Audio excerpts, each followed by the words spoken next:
नमस्कार दोस्तों मैं अभिषेक सुधीर मिश्रा आपको आपके एग्जाम विद ESN चैनल पर स्वागत करता हूं। मित्रों, जैसा कि हम भारतीय इतिहास का मॉडर्न मतलब आधुनिक इतिहास का घटना चक्र की सीरीज चला रहे हैं। इस चैप्टर से पहले जैसे आज का चैप्टर है आपका अन्य जन आंदोलन, और कई ऐसे चैप्टर आज करवाएंगे। लगभग 1.5-2 घंटे की क्लास होगी। इस क्लास से पहले यूरोपियों का आगमन, ब्रिटिश शासन की नीति, 1857 की क्रांति, बहुत सारे मैं चैप्टर करवा चुका हूं इससे पहले की वीडियो में। आप देख सकते हैं, सीरीज पूरी चल रही है और हमारे साथ जुड़े रहें। बहुत आराम से, बहुत जल्दी में नहीं कराएंगे, बहुत धीरे नहीं कराएंगे, इत्मीनान से आराम से चैप्टर कराएंगे। और ये इम्पोर्टेंट चैप्टर है जो अन्य जन आंदोलन है। तो आंदोलन से क्वेश्चन आते हैं। जैसे हमारे कोई वनडे एग्जाम है, जैसे RPF का एग्जाम लगा हुआ है, या रेलवे का कोई भी एग्जाम है, SSC का एग्जाम हो, या फिर समीक्षा अधिकारी और PCS के एग्जाम हो, यहाँ तक के क्वेश्चन आपको घटना चक्र से मिलते हैं। ये आप सभी लोग जानते हैं, ऐसा नहीं है कि मैं ही बता रहा हूँ। क्लियर है ना? तो आज हम देखेंगे आपके साथ अन्य जन आंदोलन। ठीक है, तो इसमें अन्य जन आंदोलन देखेंगे कि 1857 के विद्रोह के ठीक बाद बंगाल में नील विद्रोह 1850-60 मतलब 1859 से 60 में हुआ था। सन्यासी जो विद्रोह है आपका, उस सन्यासी विद्रोह आपका हुआ है, सन्यासी विद्रोह जो हुआ है वो 1763-80 में हुआ है। मोस्ट इंपोर्टेंट क्वेश्चन है कि 1857 के विद्रोह के ठीक बाद बंगाल में जो विद्रोह हुआ नील विद्रोह, वो 1859 क्लियर से 60 तक, और सन्यासी विद्रोह जो हुआ है वो 1763 से 1800 ईस्वी तक हुआ है। और संताल विद्रोह हुआ है वो हुआ है आपका 1855 से लेकर 1856 तक। नेक्स्ट आपका विद्रोह है पावना उपद्रव विद्रोह। तो ये विद्रोह जो आपका हुआ है वो 1873 से 76 के बीच में हुआ है। नील विद्रोह कह रहा है, नील विद्रोह की शुरुआत बंगाल के नदिया जिले के गोविंदपुर गांव में से हुई है। नील विद्रोह की शुरुआत कहाँ से हुई है? बंगाल के नदिया जिले के गोविंदपुर गांव से हुई है। एक नील उत्पादक के 2 भूतपूर्व कर्मचारियों, जैसे दिगंबर विश्वास, क्या नाम है इनका, नाम याद रखें, दिगंबर विश्वास तथा विष्णु विश्वास राव, क्लियर, के नेतृत्व में वहां के किसान एकजुट हुए तथा उन्होंने नील की खेती बंद कर दी।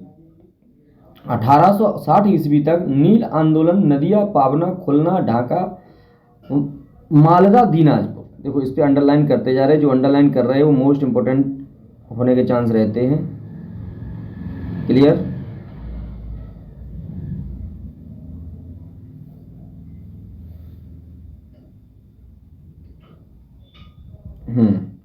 बंगाल के बुद्धिजीवी वर्ग ने अखबारों में अपने लेखों द्वारा तथा जन सभाओं के माध्यम से इस विद्रोह के प्रति अपने समर्थन को व्यक्त किया। हुआ क्या कि जब ये आंदोलन हुए तो बंगाल के जो बुद्धिजीवी थे उन्होंने अपने जन आंदोलन को अपने लेखों द्वारा, जन सभाओं के माध्यम से, बहुत सभाएं इकट्ठी करके समर्थन को व्यक्त किया। इसमें हिंदू पैट्रियट के संपादक थे वो कौन थे? देखिएगा आप, हरिश्चंद्र मुखर्जी। ओके, किसके? हिंदू पैट्रियट के संपादक की विशेष भूमिका रही। नील बागान मालिकों के अत्याचारों में, ये रहा फिर आपका अत्याचारों में दीनबंधु,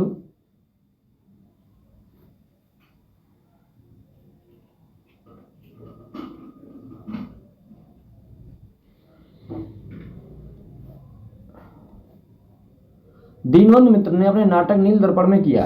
क्लियर है ना? देखते चलें सही से। वंदे मातरम गीत बंकिम चंद्र चटर्जी की प्रसिद्ध उपन्यास आनंद मठ से लिया गया है।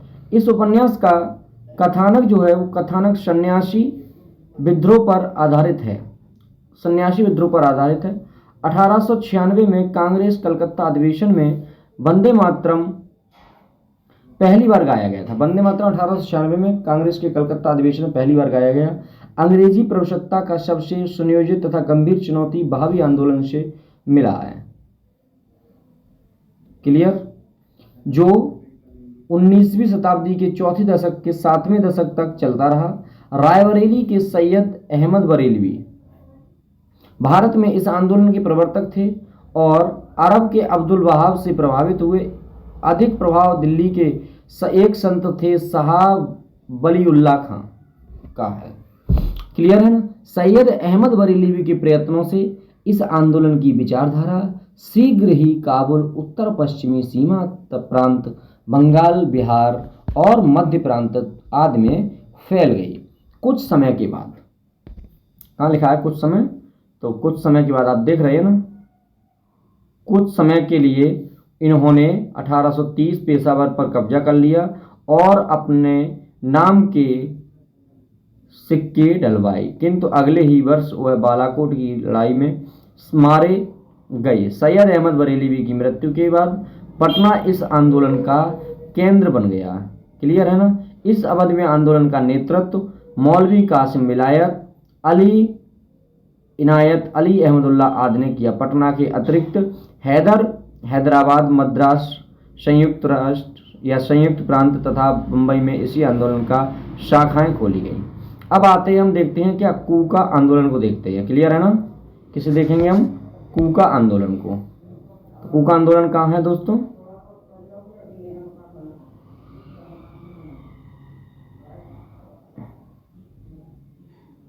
ये रहा आपका कूका आंदोलन। क्लियर। बहावी आंदोलन से बहुत कुछ मिलता जुलता था। दोनों धार्मिक आंदोलनों के रूप में आरंभ हुए, किंतु बाद में ये राजनीतिक आंदोलनों के रूप में परिवर्तित हो गई, जिसका सामान्य उद्देश्य अंग्रेजों को देश से बाहर निकालना था।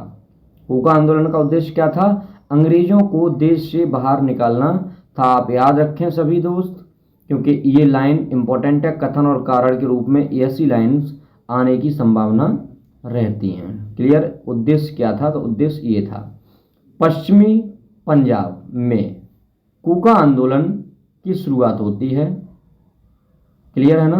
1860 में दशक के भगत जवाहरलाल द्वारा की गई थी ये, जिन्हें मुख्यतः सयान साहब के नाम से भी पुकारा जाता है। मोस्ट इंपॉर्टेंट ये लाइन्स है। ठीक है। इनका उद्देश्य था सिख धर्मों में प्रचलित बुराइयों और अंधविश्वासों को दूर कर इस धर्म को शुद्ध करना था। दोस्तों देखिए, आप मेरे साथ इत्मीनान से पूरी क्लास को देखिए, और यदि यह क्लास आपको पसंद आए तो आप चैनल को सब्सक्राइब अवश्य करें और अपने दोस्तों तक यह क्लास पहुंचाने का कष्ट करें, है ना, क्योंकि ये सब आपके लिए ही किया जा रहा है, तो आपका भी हक बनता है कि थोड़ा सपोर्ट करते रहें। 1870 ईस्वी में इस आंदोलन के नेता, 1872 में इस आंदोलन का कौन हुए, नेता राम सिंह को रंगून निर्वासित कर दिया गया, जहां इनकी 1885 ईस्वी में मृत्यु हो गई थी। पागलपंथ एक आर्ध धार्मिक संप्रदाय था जिसे उत्तरी बंगाल के करमशाह ने चलाया था। इसने चलाया था, उत्तरी बंगाल के करमशाह ने चलाया था। करमशाह के पुत्र तथा उत्तराधिकारी टीटू धार्मिक तथा राजनीतिक उद्देश्य से प्रेरित थे। क्लियर है ना। उसने जमींदारों के द्वारा मुजारों, जिन्हें टेनेंट्स भी कहते हैं, पर किए गए अत्याचारों के विरुद्ध आंदोलन किया। किसने किया, टीटू ने।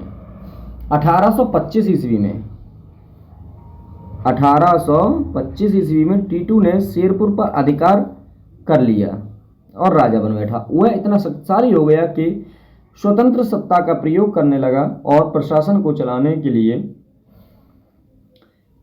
उसने एक न्यायाधीश, देखते रहिए, एक न्यायाधीश, मजिस्ट्रेट, कलेक्टर की नियुक्ति की।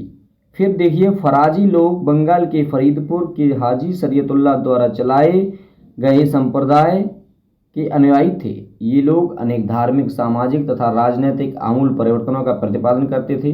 शरीयतुल्लाह के पुत्र दूदू मियाँ ने बंगाल के अंग्रेजों को निकालने की योजना बनाई थी और आंदोलन 1800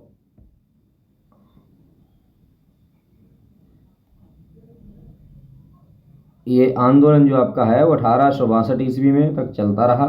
अंत में संप्रदाय के अनुयायी बहावी दल में सम्मिलित हो गए। नेक्स्ट है आपका 1805 ईस्वी में बेलिजली ने ट्रावनकोर के महाराजा के साथ संधि करने पर विवश हो गए। अब नेक्स्ट क्या है कि महाराजा संधि की शर्तों से अप्रसन्न था और इसलिए उसने क्या किया, सहायक संधि के संबंध में आनाकानी की। अंग्रेजी रेजिडेंट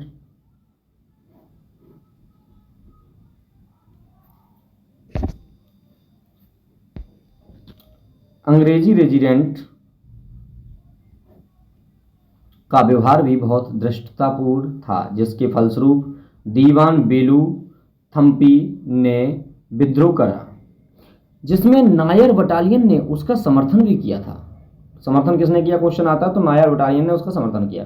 प्रारंभिक भारतीय क्रांतिकारियों ने आग्रह वासुदेव बलवंत फड़के ने बंबई प्रेसिडेंसी के रामोसी जनजाति के लोगों को संगठित करके उन्हें प्रशिक्षित लड़ाकू बल में परिवर्तित किया और रामोसी कृषक तथा जत्था की स्थापना की।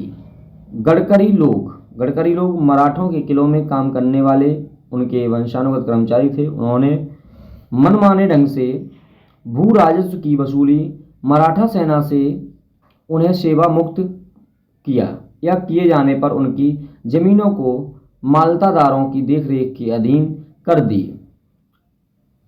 विरुद्ध 1844 ईस्वी में कोल्हापुर के विद्रोह कर दिया।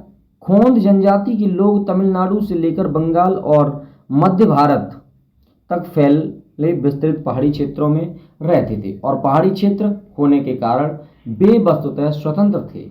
इन्होंने 1817 से 1856 ईस्वी तक अंग्रेजों के विरुद्ध युद्ध किया या विद्रोह किया। इस आंदोलन का नेतृत्व युवा राजा के नाम पर चक्रविशोई करते थे। ठीक है, इस आंदोलन के मुख्य कारण ब्रिटिश सरकार द्वारा मानव बल को प्रतिबंधित करने के प्रयास, अंग्रेजों द्वारा नए करों को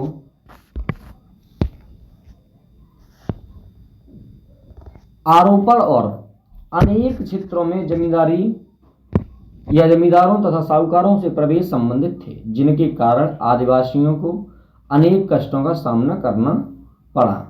अंग्रेजों ने एक मरियाज एजेंसी गठित की, जिसके विरुद्ध खोंदों ने विद्रोह किया। छोटा नागपुर क्षेत्र में कोल विद्रोह का नेतृत्व 1831-32 में बुद्धू भगत, ये इंपॉर्टेंट है, यहाँ पे क्या है, इंपॉर्टेंट लाइन है ये यहाँ पे। ठीक है, यह विद्रोह रुक कर 1848 ईस्वी तक चलता रहा तथा अंततः इसे सरकार द्वारा कुचल दिया गया। बघेरा विद्रोह हुआ जो है वो बघेरा विद्रोह आपका हुआ है वो 1818 ईस्वी तक हुआ है। ठीक है, बड़ौदा में अंग्रेजों की सरकार विरुद्ध किया गया था। 1857 ईस्वी के पूर्व के प्रमुख विद्रोह का इस प्रकार क्रम है, क्या है, बंगाल है, सिपाही विद्रोह है, फिर 1764 में हुआ है, हेक्टर मुनरो मानक बटालियन, बक्सर की रणभूमि के से मीर कासिम से जा मिली थी।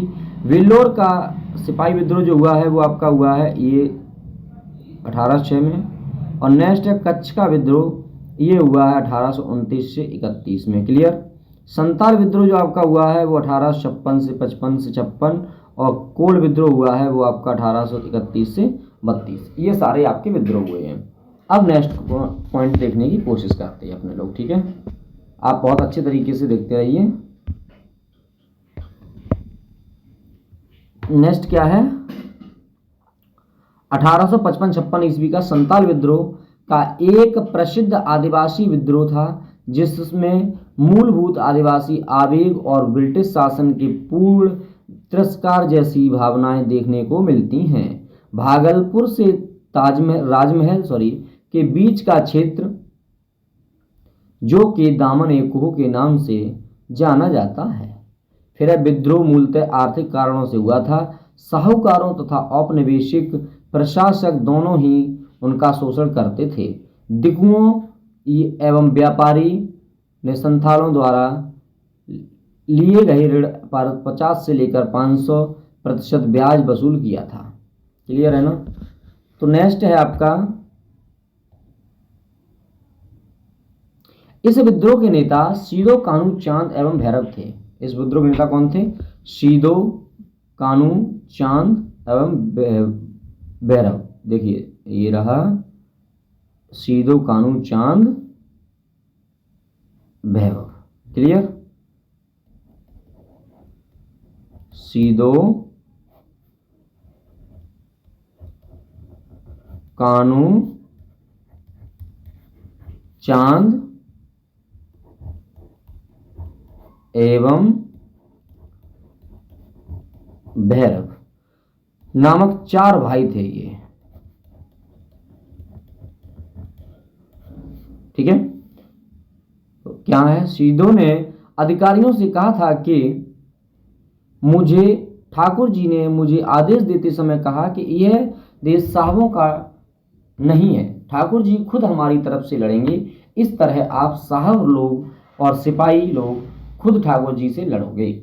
यह आंदोलन 1856 ईस्वी तक जारी रहा और अंततः विद्रोही नेताओं को पकड़ने के बाद आंदोलन को भारी दमन के साथ कुचल दिया गया। 1855 ईस्वी में संथालों ने भागलपुर क्षेत्र के भगडनी दोलक्के में विद्रोह कर दिया और विद्रोह करने के साथ साथ संताल विद्रोह को दबाने के लिए मेजर बारो के नेतृत्व में, किसके नेतृत्व में, मेजर बारो के नेतृत्व में, ये रहे मेजर बारो के नेतृत्व में एक सेना भेजी गई जिसे संथालों ने हरा दिया। अंततः भागलपुर के कमिश्नर ब्राउन और मेजर जनरल लॉयड ने क्रूरतापूर्वक संथालों का विद्रोह का दमन कर दिया। भील विद्रोह क्या है, भील विद्रोह की आदिम जाति पश्चिमी तट के खानदेश में रहती थी। 1818 से 31 तक इन लोगों ने अपने नए स्वामी अंग्रेजों के विरुद्ध विद्रोह कर दिया। कंपनी के अधिकारियों का कथन था कि इस विद्रोह को पेशवा बाजीराव द्वितीय तथा उसके प्रतिनिधि त्रियंबकजी दांगलिया ने प्रोत्साहित किया था। देखो ये चैप्टर के बारे में बहुत कम लोग पढ़ते हैं और इस चैप्टर से बहुत इंपॉर्टेंट क्वेश्चन आने की संभावना रहती है और आए भी है ना। तो मेरा यही कहना है कि आप लोग बहुत तरीके से देखते रहें, पढ़ते रहें, सुनते रहें, ठीक है। और कमेंट करके लास्ट में ज़रूर बताएं कि आपको सेशन कैसा लग रहा है। कोई सुझाव हो आपका मान्य होगा, आप दे सकते हैं। क्लियर। वास्तव में क्या है, वास्तव में कृषि संबंधी कष्ट तथा नई सरकार का भय ही इस विद्रोह का कारण था। 1825 ईस्वी में सेवरम के नेतृत्व में इन लोगों ने विद्रोह किया।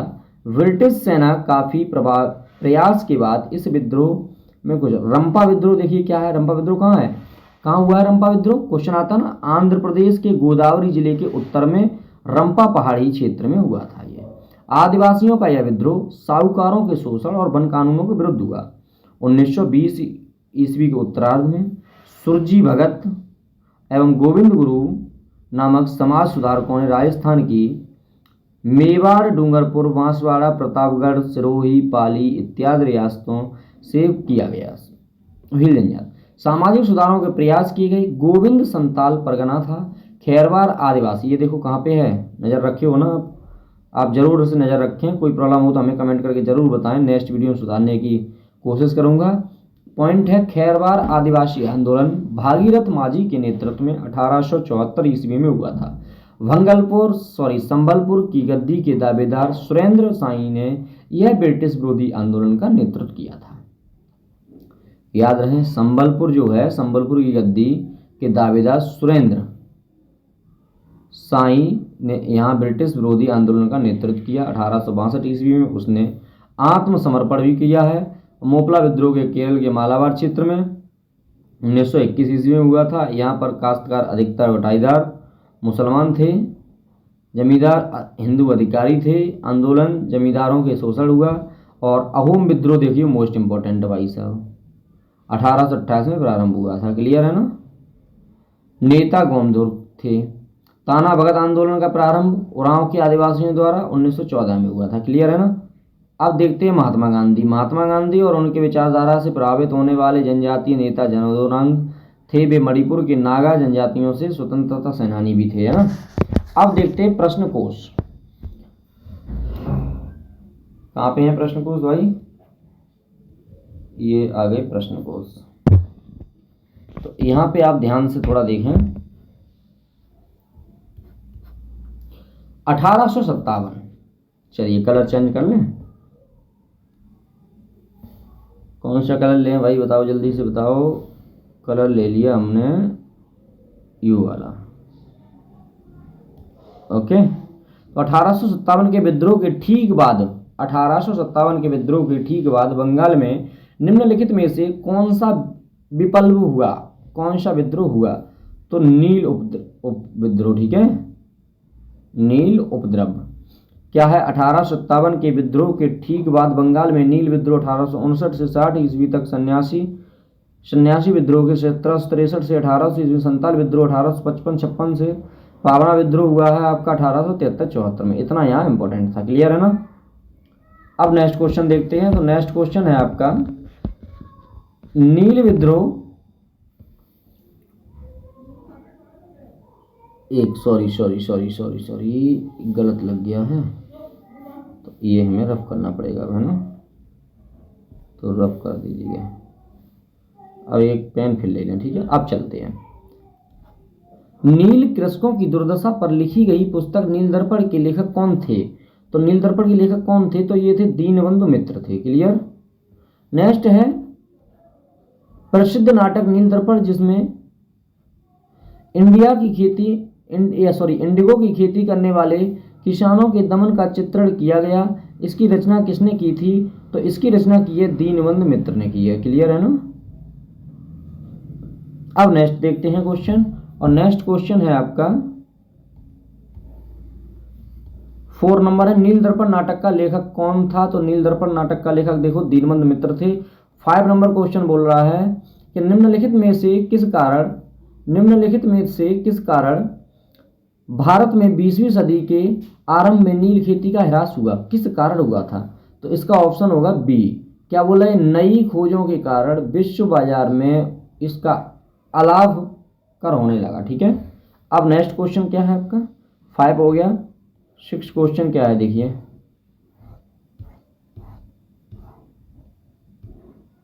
सिक्स क्वेश्चन आपका ये रहा।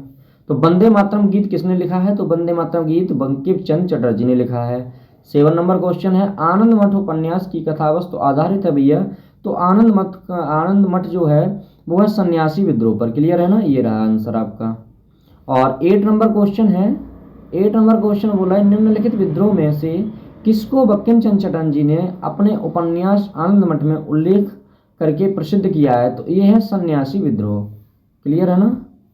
कौन सा है? सन्यासी विद्रोह।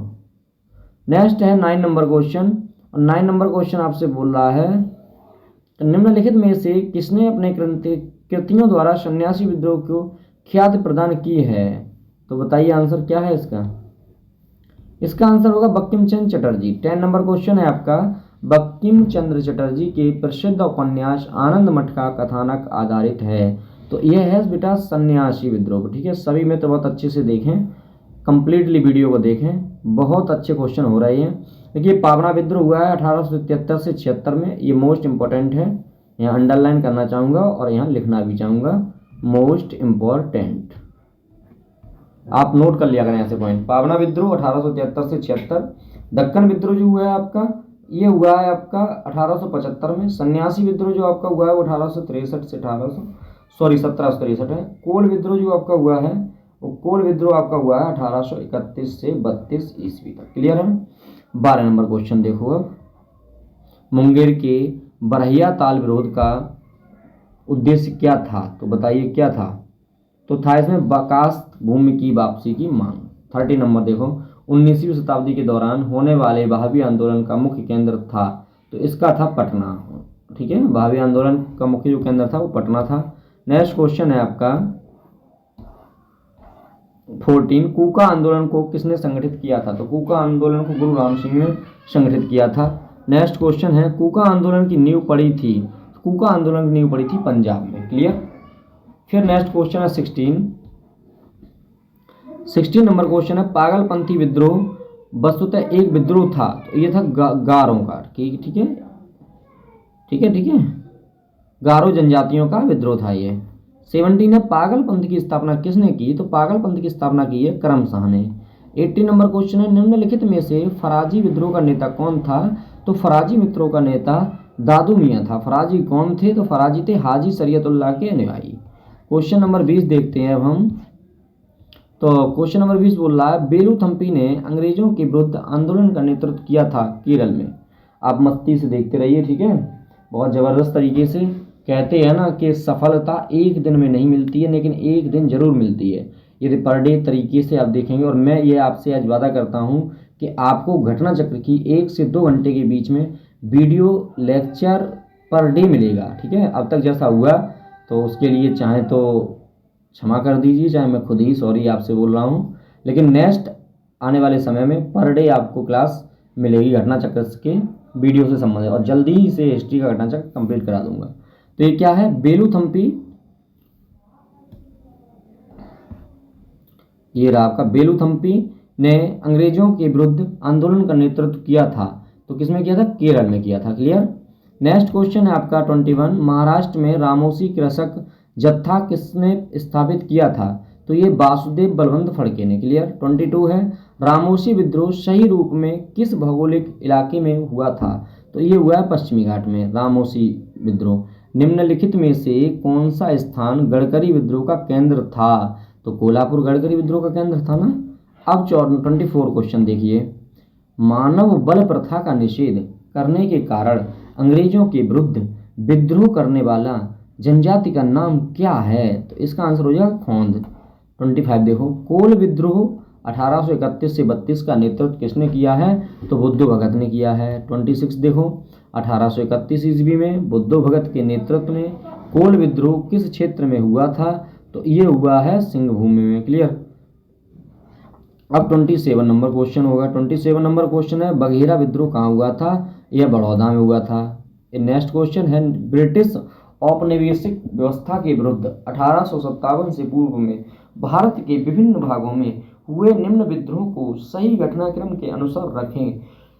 तो रख दिया, इसका आंसर हो गया ए वाला जो ऑप्शन है आपका, ये आंसर बिल्कुल जस्ट सही है। कैसे, बंगाल का सिपाही विद्रोह हुआ 1764 में, जिसमें हेक्टर मोरो की एक बटालियन बक्सर की रणभूमि से मीर कासिम से जा मिली। 2 नंबर है, वेल्लोर का सिपाही विद्रोह 1806, कच्छ का विद्रोह 1819 से 31, कोल का विद्रोह 1831 से 32, संताल विद्रोह 1855 से 56। अब है 29, वेल्लोर का विद्रोह किस गवर्नर जनरल के समय हुआ था। मोस्ट इंपोर्टेंट है ना। तो ये किसमें हुआ था, ये हुआ सर जॉर्ज बार्लो। वेल्लोर विद्रोह किस गवर्नर जनरल के समय हुआ था। तो sir George Barlow. Next question है आपका 30 नंबर, छोटा नागपुर जनजाति विद्रोह कब हुआ था। तो छोटा नागपुर जनजाति विद्रोह कोई विद्रोह नहीं है बताया रहा है, ये फिर भी इस क्षेत्र में हुए विद्रोह की एक लंबी श्रृंखला है, जिन्हें अलग अलग नामों से जाना जाता है। चेरो विद्रोह, केवल विद्रोह, संताल विद्रोह, ये सारे, मुंडा विद्रोह, ये सब हुए हैं इस छोटा नागपुर पठार में। 31 देखिए, अब 31 क्वेश्चन कह रहा है दोस्तों कि किस स्थान पर आदिवासियों ने अंग्रेजों के खिलाफ विद्रोह किया। तो ये बिहार में। ठीक है, किस स्थान पर आदिवासियों ने अंग्रेजों के खिलाफ विद्रोह किया। तो ए नंबर क्वेश्चन चाहिए, बिहार में। 32 है, संताल विद्रोह का नेतृत्व किसने किया था। तो संताल नेतृत्व का विद्रोह सिद्धू कानू ने, भैरव चांद ने, चारों भाई थे, इन्होंने किया था। 33 क्वेश्चन है, निम्न में से संताल विद्रोह कब हुआ था। तो संताल विद्रोह हुआ 1855 से 56 तक। नेक्स्ट क्वेश्चन है दोस्तों, बहुत अच्छे तरीके से आप कंप्लीट वीडियो सुनिएगा, पूरा क्वेश्चन अच्छे से इसमें मिलेगा, चाहे छत्तीसगढ़ पीसीएस हो, चाहे बीपीएससी हो, चाहे जेपीएससी हो, XYZ कुछ भी हो, यहाँ से क्वेश्चन आते आते हैं। और वनडे एग्जाम के लिए तो रामबाण क्या, ये सब कुछ है, ब्रह्मास्त्र है ना। तो 34 क्वेश्चन क्या है, संताल विद्रोह का नेतृत्व किसने किया। संताल विद्रोह का नेतृत्व किया सिद्धू एवं कानू ने। 1855 ईस्वी में संथालों ने किस अंग्रेज कमांडर को हराया। तो मेजर बारोने को। 36 नंबर है, 1855 के संताल हुर के संदर्भ में निम्नलिखित में से कौन सा या कौन से कथन सही हैं, नीचे दिए गए कूट से सही उत्तर चुनिए। नंबर ए है, भागलपुर के पास मेजर बरो संतालों से लड़ाई में हार गए। नंबर 2 है, गोको गोड्डा का एक महत्वपूर्ण नेता था।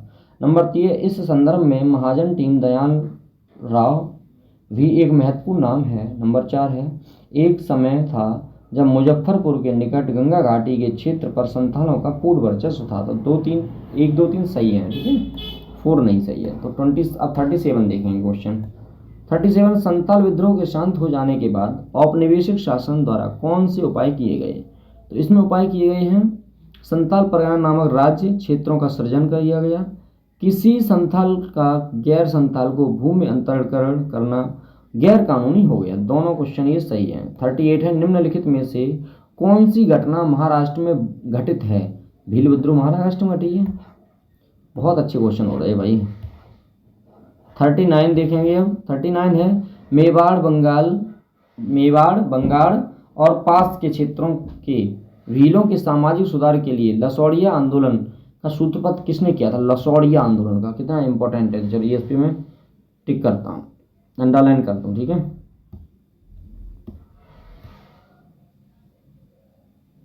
एक सेकंड मुझे देना, क्लियर।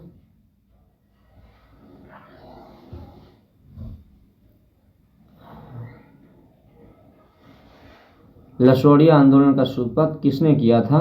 तो ये किया है गोविंद गिरी ने, क्लियर। नेक्स्ट क्वेश्चन है आपका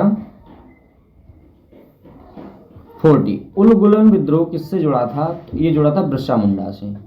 41 है, भारत के इतिहास में या भारत के इतिहास के संदर्भ में उलगुलान अथवा महान उपद्रव निम्नलिखित में से किस घटना का विवरण था? तो ये है डी नंबर सही है, 1899 से 1900 के बिरसा मुंडा के विद्रोह से। सॉरी। 42 क्वेश्चन बोला, जिस आदिवासी नेता को जगत पिता कहा जाता है वह था? बिरसा मुंडा था। बिरसा मुंडा का नेता कौन था? मुंडा विद्रोह का नेता कौन था? तो बिरसा मुंडा था। और मुंडा विद्रोह का नेता कौन था? तो फिर बिरसा आ गया। मुंडाओं ने विद्रोह किया था तो 1895 में। अब आएगा आपका क्वेश्चन 46, और 46 बोल रहा है बिरसा को सोते हुए पकड़ा गया था। तो ये कोई सही नहीं है, इसमें बिरसा को सोते हुए ये पकड़ा गया है। बिरसा मुंडा को 3 मार्च 1900 को चक्रधर के जम को ही पकड़ा गया। 47 है, बिरसा मुंडा किसके पक्ष में थे? कोई नहीं इसमें। 48 है, बिरसा मुंडा का कार्य क्षेत्र कौन सा था? तो कौन सा था? रांची का। 49 है, जनजातीय लोगों के संबंध में आदिवासी शब्द का प्रयोग किया गया था। तो ठक्कर बापा ने जनजातीय लोगों के संबंध में आदिवासी शब्द का प्रयोग किया था, तो ठक्कर बापा ने किया था। नेक्स्ट क्वेश्चन देखिए आप 50 नंबर, भारत में 19वीं शताब्दी के जनजातीय विद्रोह के लिए निम्नलिखित में से कौन से तत्व ने साझा कारण मुहैया कराया? तो इसका क्वेश्चन नंबर है जनजातीय समुदाय की प्राचीन भूमि संबंधी व्यवस्था का संपूर्ण विदारण। 51 है, हौज विद्रोह हुआ था, कब हुआ था? तो 1820 से 21 में हुआ था, केंद्र में था बिहार। खैरवार आदिवासी आंदोलन कब हुआ था? तो ये 1874 में हुआ था, ठीक है। और 53 है, संबलपुर के अनेक ब्रिटिश विरोधी विद्रोहों का नेता निम्नलिखित में से कौन था? तो ये आंसर हो जाएगा सुरेंद्र शाही हो जाएगा। अब 54 आएगा क्वेश्चन। 54 बोल रहा है निम्नलिखित घटनाओं पर विचार कीजिए, सही कालानुक्रम करिए। तो देखिए संताल विद्रोह आपका जो है मोस्ट इंपोर्टेंट है, ये देखो अंडरलाइन करते हैं ना।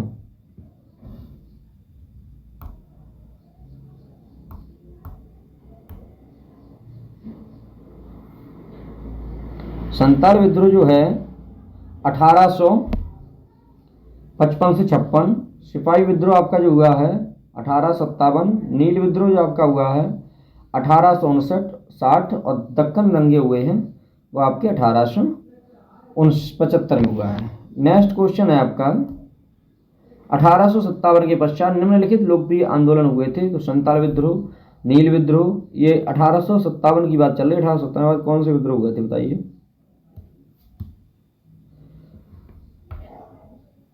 तो ये हैं नील क्रांति या नील विद्रोह, दक्कन कृषकों के दंगे और बिरसा मुंडा का उठाव।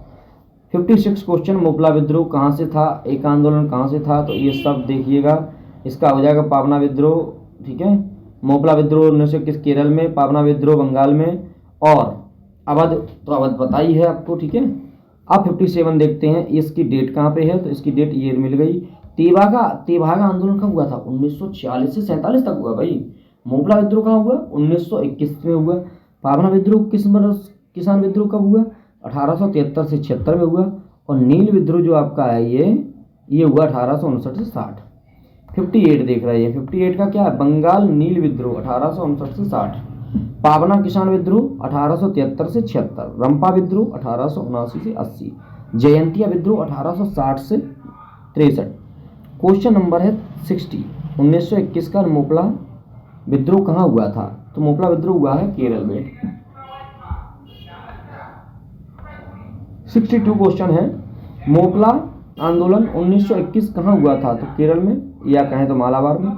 1963 मोपला विद्रोह कहाँ हुआ था? तो मालाबार में। बैरकपुर विद्रोह, बरहम, संथाल विद्रोह, बेल्लोर विद्रोह, ये सारे कहाँ हुए हैं?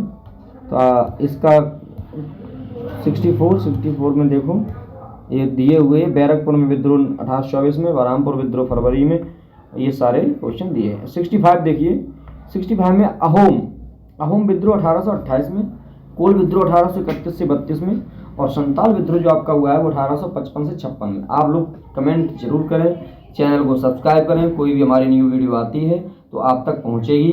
ठीक है, संताल है 1855 से 56 में हुआ है, और मोपला विद्रोह हुआ है 1921 में। अब आते हैं 66 में, निम्नलिखित में से कौन सा सही सुमेलित नहीं है?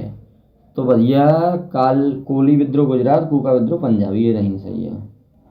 67 देखो, अंग्रेजों के विरुद्ध भील द्वारा क्रांति प्रारंभ की गई थी, तो मध्य प्रदेश एवं महाराष्ट्र में। नेक्स्ट क्वेश्चन 68 है, कौन सुमेलित नहीं है? तो नायक ताना भगत सुमेलित नहीं है, वो सारे सुमेलित हैं। 69 है, ताना भगत आंदोलन जतरा उरांव ने किस वर्ष प्रारंभ किया?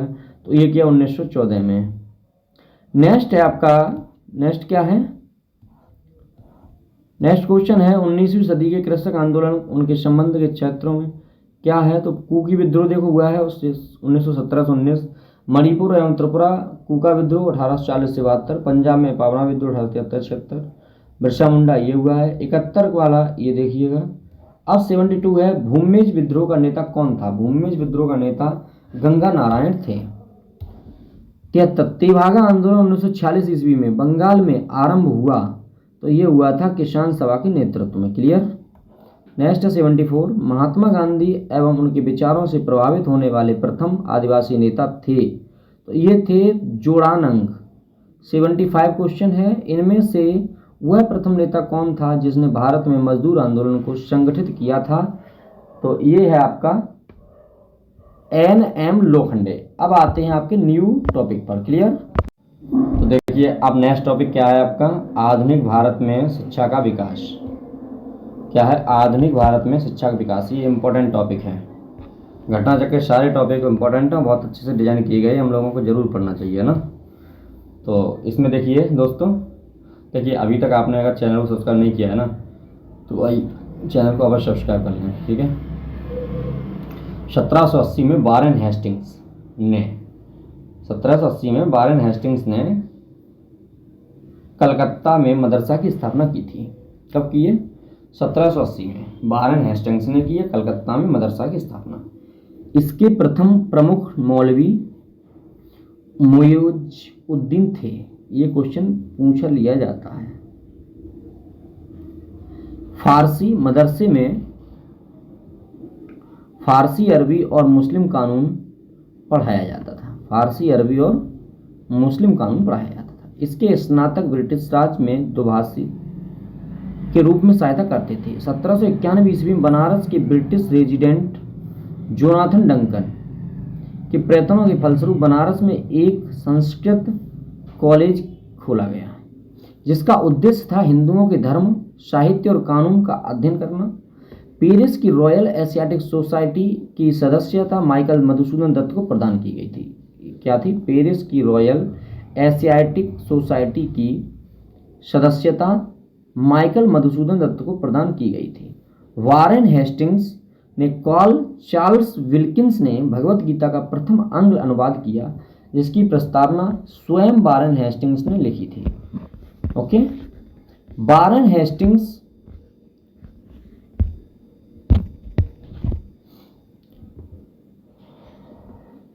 बिल्किंस ने, ये बिल्किंस कहाँ है? ये देखो, ये रहे बिल्किंस ने फारसी तथा बांग्ला मुद्रण के लिए ढलाई के अक्षरों का आविष्कार किया। हॉलडेड ने 1778 ईस्वी में संस्कृत व्याकरण प्रकाशित किया।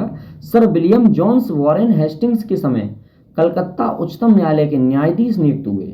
लाइक तो कर दो ना सर, आप सभी लोग लाइक कर दें जो भी क्लास को देख रहे हैं, और हमारे साथ कंटिन्यू बने रहें, बहुत ज़रूरी है। पर डे क्लास देखिए, बहुत इंपॉर्टेंट रहेगा आपकी एक सफलता में, एक छोटा सा श्रेय मेरा भी रहेगा, है ना। इनकी प्रेरणा पर 1784 क्या है? इनकी प्रेरणा पर 1784 ईस्वी में एशियाटिक सोसाइटी की स्थापना हुई थी। ठीक है। एशियाटिक सोसाइटी की स्थापना कब हुई? तो 1784 ईस्वी में स्वयं सभापति नियुक्त हुए। इस संस्था ने एशियाटिक रिसर्चेज नामक पत्रिका के माध्यम से भारत के अतीत को प्रकाश में लाने का कार्य किया। इसी क्रम में इन्होंने 1789 ईस्वी में कालिदास रचित अभिज्ञान शाकुंतलम का अंग्रेजी में अनुवाद किया एवं इसके 5 संस्करण प्रकाशित किए। 1854 ईस्वी के पश्चात शिक्षा के क्षेत्र में हुई प्रगति में क्या लिखा है, प्रगति की समीक्षा करने के लिए 1882 ईस्वी में डब्ल्यू हंटर की अध्यक्षता में एक आयोग नियुक्त किया गया। इस आयोग की रिपोर्ट में प्राथमिक शिक्षा के सुधार एवं विकास पर विशेष जोर दिया गया। राष्ट्रीय शिक्षा के क्षेत्र में सर्वप्रथम 8 नवंबर 1905 को रंगपुर नेशनल स्कूल की स्थापना हुई। 16 नवंबर 1905 में कलकत्ता में एक सम्मेलन का आयोजन किया गया। इस सम्मेलन में राष्ट्रीय साहित्यिक, वैज्ञानिक और तकनीकी शिक्षा देने के लिए राष्ट्रीय शिक्षा परिषद स्थापना करने का फैसला हुआ। 15 अगस्त 1906 को राष्ट्रीय शिक्षा परिषद की स्थापना हुई। क्लियर?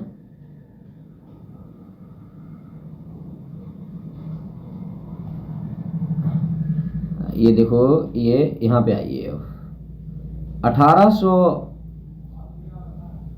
एक सेकेंड और रुकना, ये रहा आपका 1813 के चार्टर अधिनियम के तहत प्रतिवर्ष शिक्षा के लिए 1 लाख रुपए खर्च करने की व्यवस्था की गई थी। सैडलर आयोग शिक्षा से संबंधित था। वर्ष 1917 में सरकार ने कलकत्ता विश्वविद्यालय की संभावना के अध्ययन तथा रिपोर्ट के लिए एक आयोग नियुक्त किया।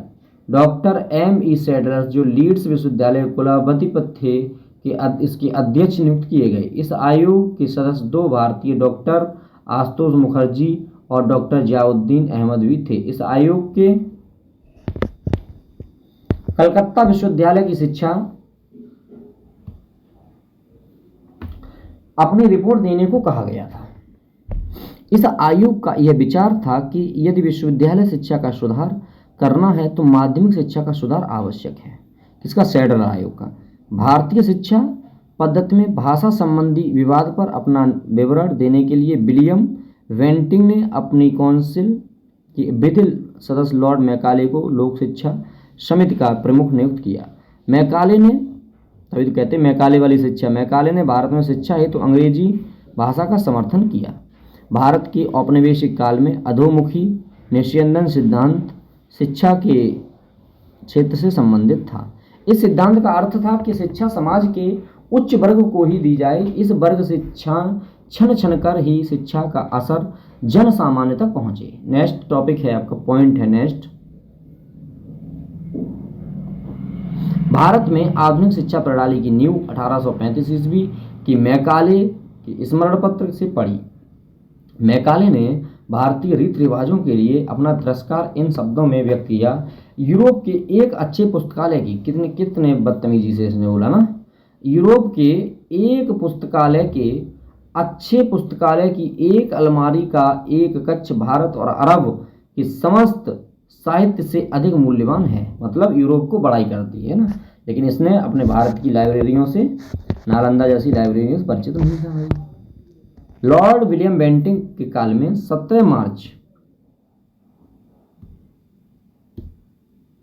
लॉर्ड विलियम बेंटिंग कहाँ है भाई, ये रहे लॉर्ड विलियम बेंटिंग के काल के 17 मार्च 1835 को प्रस्ताव द्वारा मैकाले का दृष्टिकोण अपनाया गया। Governor general lord William Bentinck, ठीक है, 1828 से 35 के शासनकाल में 17 मार्च 1835 को लॉर्ड मैकाले की प्रस्ताव स्वीकृत। भारत में अंग्रेजों शिक्षा का माध्यम बना लिया। भारत में अंग्रेजी शिक्षा का मैग्ना कार्टा कहे जाने वाले 1854 को चार्ल्स वुड डिस्पैच को आधार मानकर लंदन विश्वविद्यालय की तर्ज पर ब्रिटिश भारत में 3 विश्वविद्यालय, आगरा, कलकत्ता, मद्रास और बम्बई, ये 3 विश्वविद्यालय की नींव पड़ी 1857 ईस्वी में। D.K. कर्वे के प्रयत्नों से बम्बई में प्रथम महिला विश्वविद्यालय की स्थापना हुई। ये महाराष्ट्र के समाज सुधारक एवं समाज कार्यकर्ता थे। इन्होंने विधवाओं के उत्थान के विधवा विवाह प्रतिबंध नामक मंडली की स्थापना की। 1896 ईस्वी में उन्मूलन पूर्णा विधवा गृह की स्थापना की। उन्होंने स्वयं एक ब्राह्मणी विधवा से विवाह किया। 1958 में इन्हें भारत रत्न प्रदान किया। डेक्कन एजुकेशनल सोसाइटी की स्थापना मूलतः न्यू इंग्लिश स्कूल के प्रारंभ 1880 के साथ पुणे में की गई। अब नेक्स्ट देखते हैं क्या है, पुणे में की गई। नेक्स्ट है 1884 ईस्वी में डेक्कन एजुकेटेड सोसाइटी औपचारिक रूप से गठित की गई। इस संस्था के संस्थापकों में बी.के.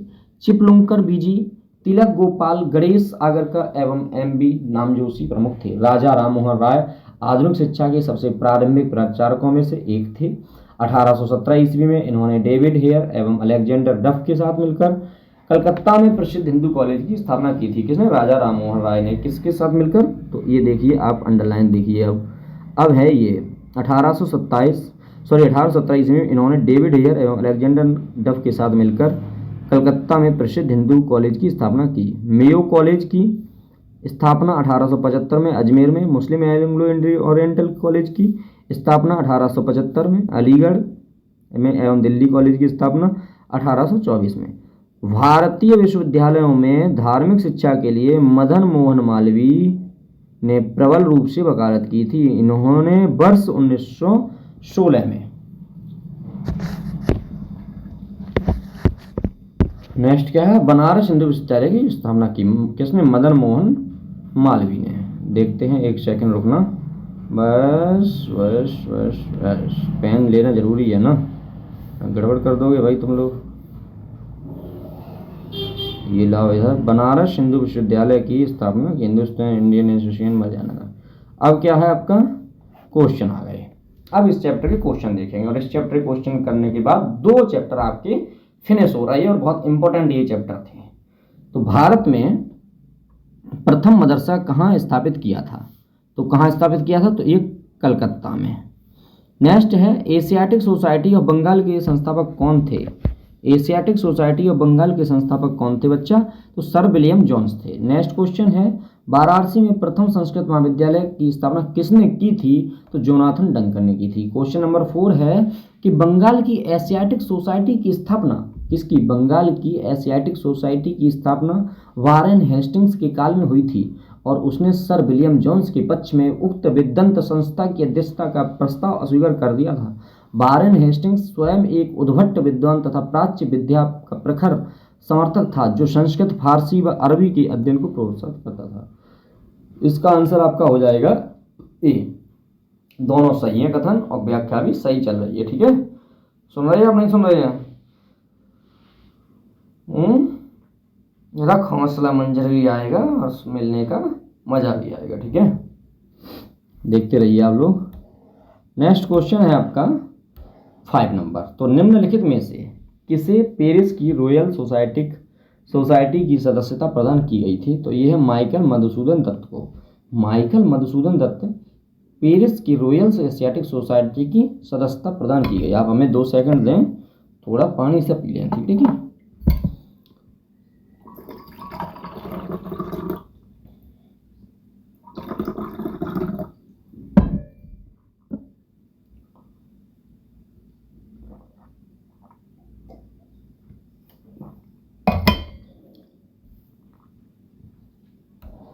6 नंबर क्वेश्चन है निम्नलिखित अंग्रेजों में से कौन था जिसने सर्वप्रथम भगवत गीता का क्या किया?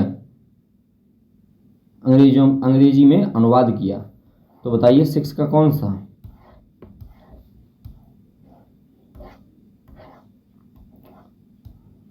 Charles Wilkins. Next question 7 question. निम्नलिखित में से किसने कालिदास की प्रसिद्ध रचना शकुंतला का पहली बार अंग्रेजी में अनुवाद किया था? तो ये सर विलियम जोन्स ने किया था। 8 क्वेश्चन है स्वतंत्रता पूर्व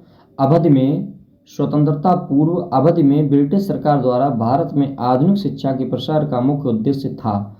तो ए नंबर है छोटे प्रशासनिक पदों पर नियुक्ति हेतु शिक्षित भारतीयों की आवश्यकता। ठीक है, अब 9 नंबर क्वेश्चन देखो क्या है। ब्रिटिश सरकार के किस अधिनियम ने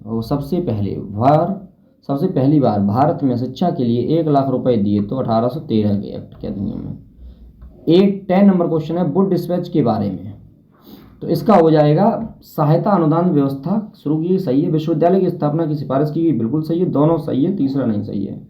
नेक्स्ट क्वेश्चन 11, चार्ल्स वुड का आदेश पत्र निम्नलिखित में से किससे संबंधित था? शिक्षा से। नेक्स्ट है 12 नंबर है, हंटर कमीशन की रिपोर्ट में विकास पर विशेष जोर दिया गया, तो ये प्राथमिक शिक्षा को दिया गया था। 13, प्रथम भारतीय शिक्षा आयोग की नियुक्ति किसने और किस वर्ष की थी? तो ये लॉर्ड रिपन ने 1882 में की थी। प्रथम भारतीय शिक्षा आयोग की नियुक्ति किसने की थी? तो लॉर्ड रिपन ने वर्ष 1882 में। 14 नंबर है, नेशनल काउंसिल ऑफ एजुकेशन की स्थापना कब हुई?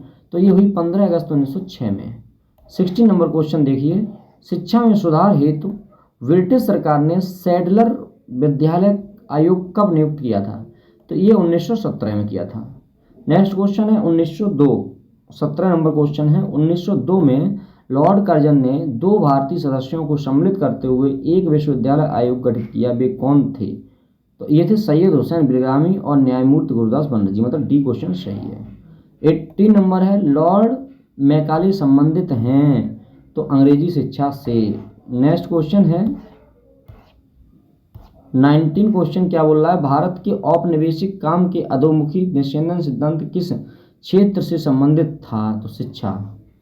20 नंबर क्वेश्चन है, भारत की शैक्षणिक नीति में, समझ में आ रहा है ना, सभी लोग सुन रहे हैं ना, सो तो नहीं गया है कोई। देखो बहुत अच्छे क्वेश्चन चल रहा है, देखो यूपी लोअर सब इंस्पेक्टर में, आईएएस में, बीपीएससी में, एसएससी में ये सारे क्वेश्चन आए हुए रहते हैं ना। तो 20 नंबर क्या है, भारत की शैक्षणिक नीति में फिल्ट्रेशन थ्योरी के प्रतिपादक थे, तो मैकाले थे। 21 है, भारत में आधुनिक शिक्षा प्रणाली की नींव किससे पड़ी? तो ये पड़ी थी 1835 के मैकाले की स्मरण पत्र से। 22 क्वेश्चन है, निम्नलिखित में से किसने भारत में अंग्रेजी शिक्षा की नींव पड़ी? तो ये है आंसर इसका 1, 2, 3, मतलब 1813 का charter act, general committee of public instruction, प्राच्य आंग्लवेद। अच्छा ये देखते कितने क्वेश्चन है, 23 होगा ना, 23 होगा, सही है। टोटल क्वेश्चन कितने हैं? बस ज़्यादा नहीं है, तो 35 तक है, क्लियर। 23 पे हम हैं, 24 अब करेंगे। तो भारत में 24 है क्वेश्चन, भारत में प्रथम 3 विश्वविद्यालय कलकत्ता, मद्रास, बम्बई की स्थापना कब हुई? तो 1857 में। 25 देखते हैं क्वेश्चन, किसके सतत प्रयत्नों से बम्बई में प्रथम महिला विश्वविद्यालय की स्थापना हुई? तो डी.के. कर्वे। 26 है, डेक्कन एजुकेशन सोसाइटी की स्थापना से कौन संबंधित था? तो बी.जी. तिलक। 27 है, निम्नलिखित कॉलेजों में सर्वप्रथम किसकी स्थापना हुई थी? Hindu college Calcutta. Next question है, Mohammedan Anglo Oriental college Aligarh की स्थापना निम्नलिखित में से किस वर्ष हुई थी? 1875। 29 है, डेविड हेयर और अलेक्जेंडर डफ के साथ मिलकर निम्नलिखित में से किसने कलकत्ता में हिंदू कॉलेज की स्थापना की? राजा राम मोहन राय। क्लियर। अब ये सब आप देख लो, बनारस का Sanskrit college Jonathan Duncan 1791, Calcutta Madrasa Warren Hastings 1780, Fort William college Lord Richard कॉलेज मेली। 31 है, बेलिजली ने कलकत्ता में फोर्ट विलियम कॉलेज की स्थापना किस लिए की थी? तो वह ब्रिटिश नागरिकों को भारत में प्रशासन हेतु सुरक्षित करना। क्लियर। 34 क्वेश्चन 32 देखो, अब फोर्ट विलियम कॉलेज कलकत्ता के संदर्भ में कौन सा सही है? तो इसका केवल दूसरा सही है। इसकी स्थापना का मुख्य उद्देश्य ब्रिटिश अधिकारियों को भारतीय शिक्षा को देना था। 33, निम्नलिखित में से किसने भारतीय विश्वविद्यालयों में धार्मिक शिक्षा की प्रबल रूप से वकालत की थी? तो मदन मोहन मालवीय। 34 है, बनारस हिंदू विश्वविद्यालय का शिलान्यास निम्न में से किसने किया था? तो ये है लॉर्ड हार्डिंग। अब 35 क्वेश्चन है आपका, निम्नलिखित में से किस सर्वप्रथम केंद्रीय विश्वविद्यालय घोषित किया गया? तो सी, बनारस हिंदू विश्वविद्यालय वाराणसी। देखिए अब आ गया आपका चैप्टर आधुनिक भारत में प्रेस का विकास। ये भी चैप्टर बहुत इंपॉर्टेंट है, लेकिन ये चैप्टर हम देखते हैं नेक्स्ट वीडियो में। ठीक है, नेक्स्ट वीडियो में बहुत अच्छी तरीके से इस चैप्टर को कवर करेंगे विद PYQ के साथ, विद क्वेश्चन के साथ। तब तक के लिए धन्यवाद सभी मित्रों को। अच्छे से अगर आपने अभी तक चैनल सब्सक्राइब नहीं किया तो अवश्य चैनल को सब्सक्राइब कर लें, लाइक करें, कमेंट करें, अपने दोस्तों को शेयर करें, अपने भाई अभिषेक का ध्यान अवश्य रखें। Thank you.